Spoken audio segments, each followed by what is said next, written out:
Enfim chegou o grande dia de iniciarmos o caminho de Santiago, um projeto sonhado e planejado por mais de um ano. Acordamos às 8 horas da manhã, organizamos nossas mochilas, tomamos o café e recebemos o primeiro carimbo em nossas credenciais de peregrino ainda na recepção do hotel. Era o sinal de partida. Saímos então em direção à Póvoa de Varzim, de onde colocaríamos os pés na trilha, conforme havíamos contado no vídeo anterior.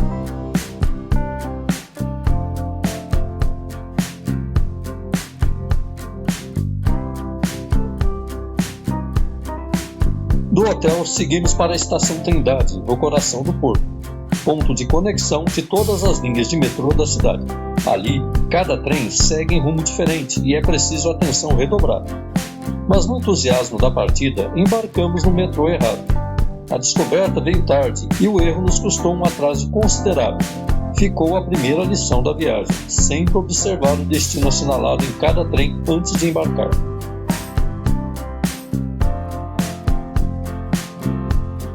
Por volta das 11 horas, finalmente chegamos à estação de Póvoa de Varzim. Sob um sol forte e implacável, demos os primeiros passos rumo a Santiago de Compostela.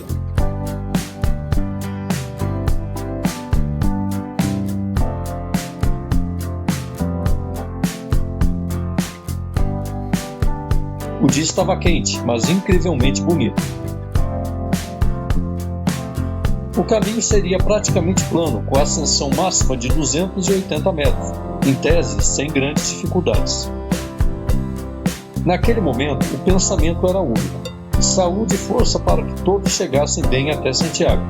Mas sabíamos que a primeira etapa entre Póvoa de Varzim e São Pedro de Rates poderia ser uma das mais complicadas. Isto porque Póvoa de Varzim não faz parte da rota oficial do Caminho Central Português. É, na verdade, a segunda etapa do Caminho da Costa. Assim, já esperávamos pouca sinalização e possíveis obstáculos. Durante o planejamento, inclusive, identificamos 2 pontos críticos no Google Earth, onde a trilha parecia bloqueada por vegetação. A incerteza só se resolveria no momento. Com um plano alternativo preparado, partimos. Curiosamente, começamos o caminho central partindo de uma cidade da rota costeira, e essa sensação de estar fora do roteiro tradicional deu um ar ainda mais aventureiro à jornada. Logo no início, confirmamos nossa previsão: nenhuma seta amarela à vista. Foi preciso recorrer ao Google Maps para sair da zona urbana. Seguimos pela ecovia de Póvoa de Varzim e depois por ruas estreitas como Almeida Brandão, Padre José Amorim, Abade Martins de Faria e Dona Hilda Miranda. Eram vias sem acostamento, mas tranquilas, quase sem trânsito. No caminho, passamos pela Capela de Nossa Senhora de Belém, uma pequena joia do século XIX, erguida sobre uma antiga ermida. Seu granito aparente e o estilo neoclássico nos conectaram com a história local. A capela foi benzida em 1826, conforme assinalado em sua fachada. Já a sua construção de muros de granito aparente e alvenaria de granito rebocada é típica das construções neoclássicas e ecléticas do século XIX. Um pouco mais à frente, finalmente avistamos a primeira seta amarela. A alegria foi imediata. Aquele símbolo tão aguardado reforçava que estávamos na trilha certa. Era mais que um sinal, era um marco espiritual que aumentava a nossa confiança. À medida que nos afastávamos das goelas de Póvoa de Varzim, começaram a surgir as primeiras paisagens rurais típicas do Caminho Central. Passamos pela igreja paroquial de Santa Eulália de Beiriz, com suas torres e pinturas sacras, e pela vila de Beiriz. A igreja paroquial de Santa Eulália é uma igreja neoclássica de planta longitudinal e nave única, com frontaria flanqueada por 2 torres sineiras e rematada por um frontão. Destacam-se as pinturas do teto da Capela-Mor e o pano da tribuna, com a Ascensão de Cristo de 1918, do mestre Joaquim Lopes. Após cerca de 7 quilômetros, encontramos o primeiro ponto crítico. Para nossa surpresa, o caminho seguia normalmente, apenas coberto pela sombra de árvores enormes, um refresco providencial contra o sol. Logo adiante veio o verdadeiro desafio. Uma seta amarela nos conduzia a um desvio, mas a trilha terminava em uma grande plantação de milho. Como previsto no planejamento, o caminho parecia bloqueado. Diante do dilema, decidimos arriscar. Entramos no milharal, entre as folhas altas avançamos cerca de 100 metros, até encontrarmos uma trilha tomada pelo mato. Seguimos por ela com a expectativa e atenção próprias de quem se aventura no desconhecido. O alívio veio logo depois, ao encontrarmos uma nova seta amarela. O coração desacelerou. Estávamos sim no caminho certo. Seguimos então por Borgonha e finalmente chegamos a São Pedro de Rates, vencendo o trecho mais incerto da etapa. Fomos recebidos pela imponente igreja de São Pedro de Rates. No coração da vila de Rates ergue-se a imponente igreja de São Pedro, um dos mais antigos templos românicos de Portugal.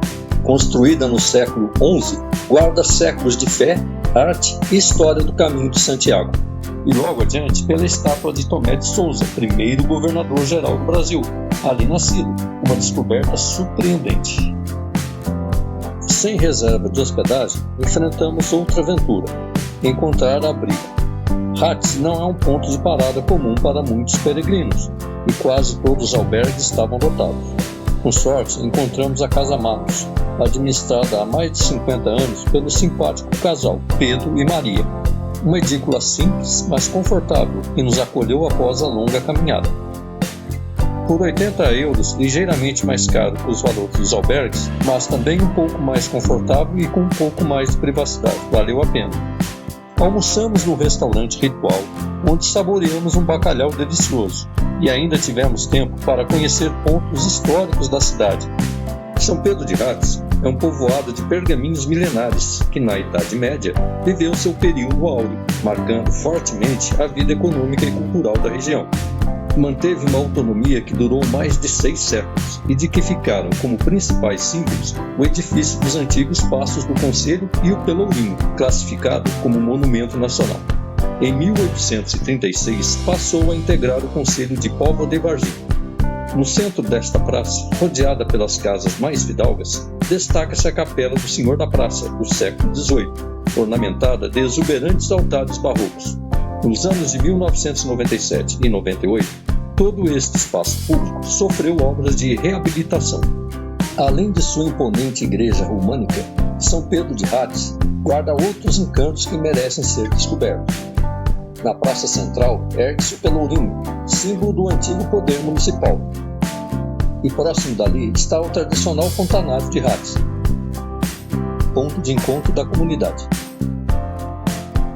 A Torre do Relógio, com sua presença marcante, guia o olhar de quem chega à vila. O centro social reforça a vivacidade cultural e a união dos moradores. Entre a devoção popular destacam-se pequenas joias: a Capelinha e Capela de Santo Antônio, a Capela do Senhor da Praça e a Capela do Senhor dos Passos, cada uma guardando histórias de fé e tradição. Juntos, esses lugares formam um retrato autêntico do patrimônio e da alma minhota. Depois fomos visitar a Fonte Antiga de Rates e percorremos um lindo cenário até chegarmos a ela.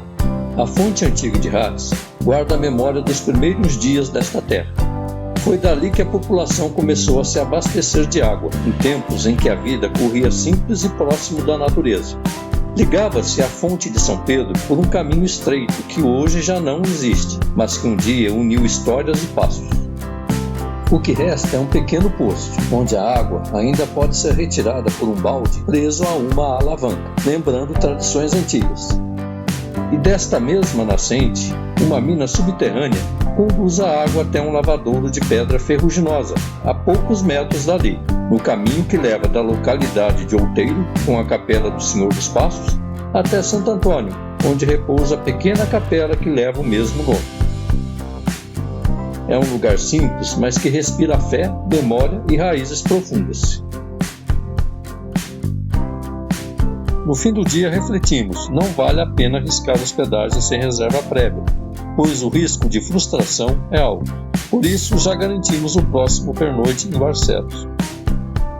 Ao final dessa etapa, percebemos que havia muitos peregrinos fazendo o caminho de Santiago, e que encontrar hospedagem nas etapas seria um desafio. Para evitar problemas, decidimos reservar abrigo com antecedência para nosso dia seguinte em Barcelos, em vez de deixar para procurar no momento de nossa chegada. Essa estratégia se mostrou eficaz, pois as hospedagens em Barcelos estavam quase esgotadas. Reservar com antecedência nos permite economizar tempo e energia, que podem ser gastos para aproveitar melhor as cidades que visitamos. Portanto, uma dica importante é reservar a hospedagem com antecedência para os dias seguintes do caminho, em vez de deixar para o dia da chegada. Assim terminou a primeira etapa.